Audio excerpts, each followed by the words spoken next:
May nagtanong sa akin, "Good PM po, boss.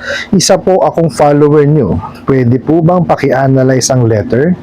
Ang pagkakaalam ko po kasi, dapat may sabina bago pumunta ng korte. Dito po kasi sa letter, parang kapag di ako nagpakita sa court, ilalabas ang sabina. Salamat po." Message from City Office of Prosecutor. In accordance to the criminal charges filed against you, swindling estafa under the Revised Penal Code Article 315, Paragraph 2A, your case is due for prosecution in Regional Trial Court. Failure of appearance may accelerate the dispatching of your subpoena arrest warrant. For final settlement of this case, call or response us. Alright, napakagandang katanungan po nito.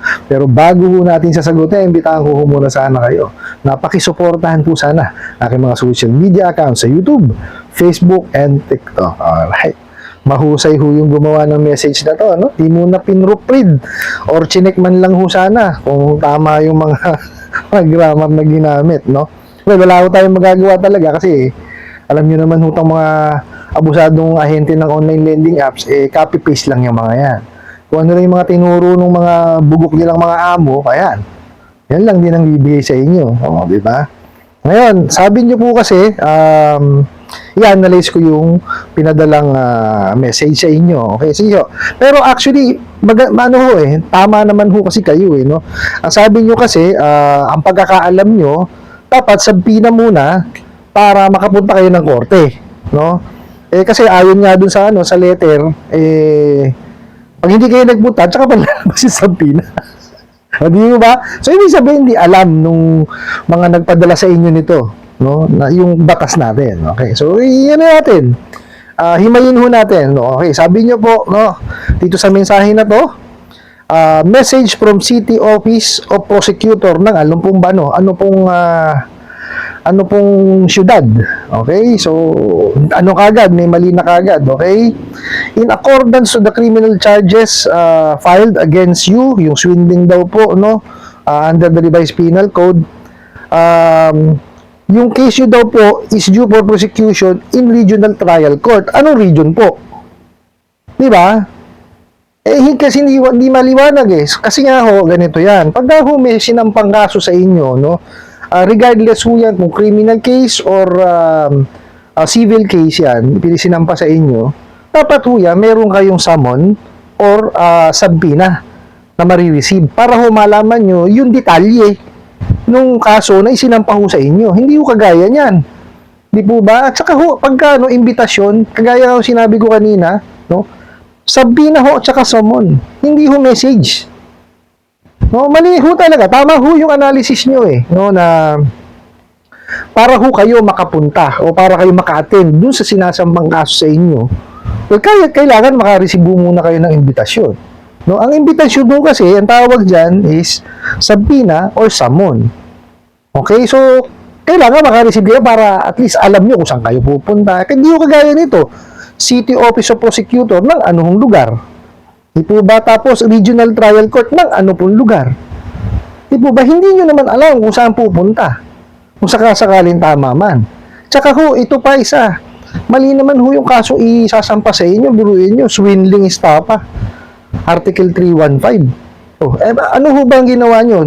Meron ho ba kayong panlilin lang o panlulokong ginawa nung kayo po nanghiram sa kanila? Definitely, hindi totoo yung binibintang sa inyo. Kasi kagaya ho nung mga nakaraang kong video, sabi ko nga ho sa inyo, itong mga abusadong online lending apps na to, hindi naman ho nagki-credit investigate yan. Wala hong background investigation. Pupusta ako sa inyo, baka nga hindi ho kinukumpare yung mga detalye nyo dun sa sinabit yung ID. Pwede ho ba? Kasi yung mga yan, bara-bara lang yan. Ng kamote. In 5 minutes, di ba? Makaka-receive na kayo ng pera sa kanila. Anong klase yun? Di po ba?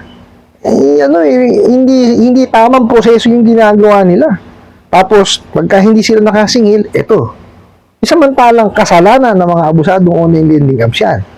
Di ba? Kung kayo, alam nyo yung inyong hiniram, alam nyo yung inyong obligasyon, hindi naman kayo magkakaganyan Di po ba? Makakabayad kayo ng maayos, definitely. At ito po yan. Kung nag-conduct talaga sila ng proper credit investigation, background investigation, no, employment verification or investigation, hindi ko kayo ma-approvean kung hindi pa talaga kayo nararapat pahiramin. Di ba? Ang mahirap po kasi dyan sa mga yan, naku po, pati ho walang trabaho, nag-aaral, estudyante, di ba? Buti sana kung yung estudyante ay working student. Maniwala ako, hindi ho, estudyante talaga. Nangihingi ho ng baon sa magulang. Tapos pakihiramin. Sira ulo, saan kukuha ng pambayad yun? Diba? Walang sentido ko yung mga bugok na yan yung mga busadong online lending apps na yan, ng kamote. O tapos, yun nga ho, sinasabi dito sa mensahe nito, failure of appearance may accelerate the dispatching of subpoena or warrant of arrest. Accelerate, gago itong mga to. Tsaka anong failure to? Kailangan mo nga ng ng subpoena or ng summon para ikaw maka-attend ka dun sa dapat mong attenan. Anong detalye mo? Saan pupunta? Kailan? Di ba? Anong kaso? Anak ka ng kamote. Di ba? Sa subpoena ho, tsaka sa summon po, nandun ho nakalagay lahat yun, yung mga detalye na yun.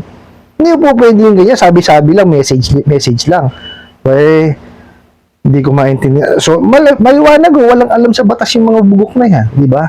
Puro pananakot lang ho'y ginagawa. Tapos may warrant of arrest agad, anak ka ng kamote talaga naman, Tapos yung last part po, for final settlement of this case, call or response us. Di ba? Anong klaseng mensahe yan? Di ba? Paniniwalaan nyo ba yung mga ganyang klase? Hindi man lang pinroofread. Hindi man lang ichinik kung tama yung mga grammar na ginagamit. Di ba? Hindi ko sila nilalait. No? Kaya lang, kasi kung kayo magpapadala ng mensahe, kailangan po yan, yung tamang mensahe, proper siya. Constructed properly. Kasi nire-represent mo yung negosyo nyo Di ba? Yung lending. Ano na lang iisipin nun? Yung mga tao makaka-receive ng ganitong klase ng mensahe, di ba? Dapat ho yan talaga, mga maaalam ang gumagawa. Sa amin bukod sa may abogado kami, yung mga gumagawa ho ng mensahe sa amin, talaga namang kung hindi English major, mga nagsusulat po. Tapos pina-check namin sa abogado. Kung hindi naman siya available, abogado ho gagawa ng mensahe. Demand letter ho namin, abogado ho gumagawa. Hindi ho basta-basta gawa lang. Nanteting. Kasi ang nire-represent yung nung kumpanya na yon, nung sulat na yon, is yung kumpanya. Diba? Pag nagsulat ka, siyempre, maganda di ba? Ang pagkakasulat. Pagka ganyan, nakita nyo, kahiya-hiya ho yung kumpanya Ako, tatawanan ko yan call or response us. Ano yun? Anak ka ng kamote. Di ba? Well, mabalik ko tayo dun sa Tama ho yung inyong analysis, na para ho tayo maka-attend or makapunta dun sa isinampang kaso sa atin, regardless ho yan kung criminal or civil case yan, dapat may subpoena ho yan, tsaka summon. Kasi nandun ho yung detalye nung kasong isinampa sa atin, kung sakaling meron man po. Yun po ang importante doon. Kasi ang hirap naman padadalang kayo ng mensahe ganyan, hindi nyo alam kung saan kayo pupunta. Kagaya ho dito, di ba? City Office of Prosecutor ng anong lugar po. Tapos mayroon dito, Regional Trial Court ng anong lugar po, di ba? Ang dami ho, hindi naman ho. Isa lang ang ang RTC. Marami ho RTC. Kaya nga ho, Regional Trial Court yan di po ba? Disclaimer lang po, baka mamaya sabihin na naman ho kasi ng ibang mga nanonood dyan, hindi ka naman abogado, bakit ganyan-ganyan ka diba? Kung ayaw nyo po, kung ayaw nyo naman ho siyang sundin, wala naman hong problema. Di po ba? Inuulit ko po, hindi po ako abogado, maniningil po ako. Okay po? Dun po sa mga nanonood, yung sa akin po is, nagbibigay lang po ako ng abiso, base po dun sa aking kaalaman. Okay po, hindi ho ako abogado, may mga kabarkada po ako, kumpare na mga abogado, nagtatanong ako sa kanila. Okay? Yung sinasabi ko sa inyo dito is may experience din po ako kasi nagsasampa ho kami ng kaso. Tumutulong po ako. Uma-assist po ako doon sa aming mga abogado. Kaya kahit papaano may konti po tayong kaalaman. Tsaka nagre-research po ako Okay, kung doon po nga sa mga nanonood na sinasabi na hindi naman ako abogado, tama naman po, hindi naman ho talaga ako abogado. No? Tsaka hindi ko naman ho sinasabi sa inyo legal na opinion yun sa akin. Okay, yung sa akin po is based on my experience, no? At base po sa pagtatanong ko doon sa mga abogado rin ng mga kaibigan ko. Okay, so sana lang po, kung manonood kayo, nasa sa inyo naman po gusto nyo sundin o hindi. No, pero ang pinakamaganda ho lagi nyong gawin, dumulog kayo sa mga abogado talaga. No, may mga notarial offices naman diyan.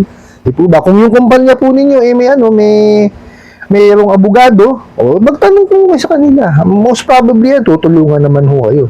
Di ba? Kung walang-wala naman ho kayo pambayad ng abogado, sapaw po kayo pumunta. Hindi po tutulungan po nila kayo doon. Ano po? I hope nasagot ko po itong katanungan na to at sana po yung makatulong. Maraming salamat po sa inyong walang sawang pagsuporta at panonood sa aking mga videos. Maraming salamat po sa inyong pag-like, pag-share, pag-comment at pagtatanong. And kunin ko na rin po itong opportunity na to na imbitahan po sana kayo na pakisuportahan po sana ang aking mga social media account sa YouTube, Facebook, and TikTok. Hanggang sa muli po. Yun lang.